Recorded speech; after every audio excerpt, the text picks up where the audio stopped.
আসসালামু আলাইকুম। আমি এখন দাঁড়িয়ে আছি ওমানের সামাইল অঞ্চলে। এটি হচ্ছে ইতিহাসের একটি গুরুত্বপূর্ণ স্থান। হজরত মাজুন বিন গাদুবা রাদিয়াল্লাহু তাআলা আনহুর মাজার। আজকে আমরা এই ভিডিওতে জানব তিনি কে ছিলেন এবং তিনি কিভাবে ইসলাম গ্রহণ করেছেন এবং কেন স্থানটি অতি গুরুত্বপূর্ণ। হজরত মাজুন বিন গাদুবা রাদিয়াল্লাহু তাআলা আনহু ছিলেন সামাইলের একজন বাসিন্দা। তিনি ব্যবসায়ের কাজে মদিনায় যান এবং সেখানে রসুল সাল্লাল্লাহু আলাইসাল্লামের সাথে সাক্ষাৎ করেন।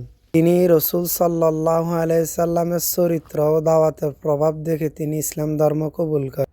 তারপরে তিনি ওমানে ফিরে আসেন এবং সামাইল অঞ্চলের আশেপাশের এলাকাগুলোতে তিনি ইসলামের দাওয়াত প্রচার করেন সাধারণ মানুষের মাঝে।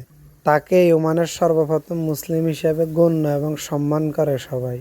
এই জায়গা থেকে ইসলামের আলো ছড়িয়ে পড়ে সামাইলের আশেপাশের অঞ্চলগুলিতে।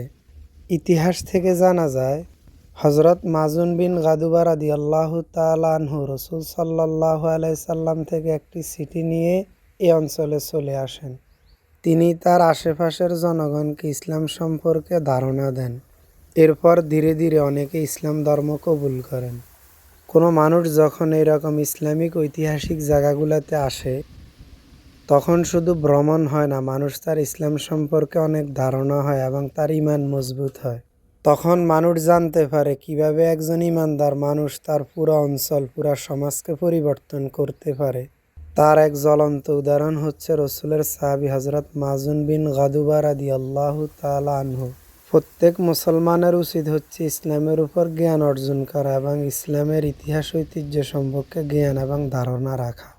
আমাদের এই সমাজ বিনির্মাণের জন্য লাখো নেতার প্রয়োজন নেই, প্রয়োজন হচ্ছে আল্লাহভীরু একজন নেতার প্রয়োজন, যার নেতৃত্বে পুরা সমাজ, পুরা রাষ্ট্র, পুরা পৃথিবী পাল্টে যাবে। যেই নেতার নেতৃত্বে সকল মুসলিম ঐক্যবদ্ধ হয়ে যাবে এবং সমাজ বিনির্মাণের জন্য সমাজে ঝাঁপিয়ে পড়বে। আমাদের পূর্বপুরুষরা আমাদেরকে শিখিয়ে গেছেন কিভাবে মানুষকে নেতৃত্ব দিতে হয় কোরআন সুন্নাহর জ্ঞান দিয়ে। যেই নেতৃত্ব হবে ন্যায় আর ইনসাফে, সকলে এই নেতৃত্বের মধ্যে সমান অধিকার, কেউ ছোট কেউ বড় নয়, সকলের ক্ষেত্রে আইন সমান। এমনকি আমাদের পূর্বপুরুষরা আমাদেরকে শিখিয়ে গেছেন নিজের চরম শত্রুর সাথেও ন্যায় আর ইনসাফের বিচার করতে হবে। কোনো মানুষ যদি ক্ষমতা পাওয়ার পরে ন্যায় আর ইনসাফের বিচার না করে তাহলে প্রত্যেক মানুষকে কাল হাসরের ময়দানে তার রবের সামনে দাঁড়াতে হবে। এই পৃথিবীর ইতিহাসে মুসলমানদের পূর্বপুরুষদের মতো কেউ ন্যায় আর ইনসাফের বিচার করতে পারে না। এমনকি মুসলমান নেতারা তাদের বিধর্মীদের সাথেও ন্যায় আর ইনসাফের বিচার করেছে।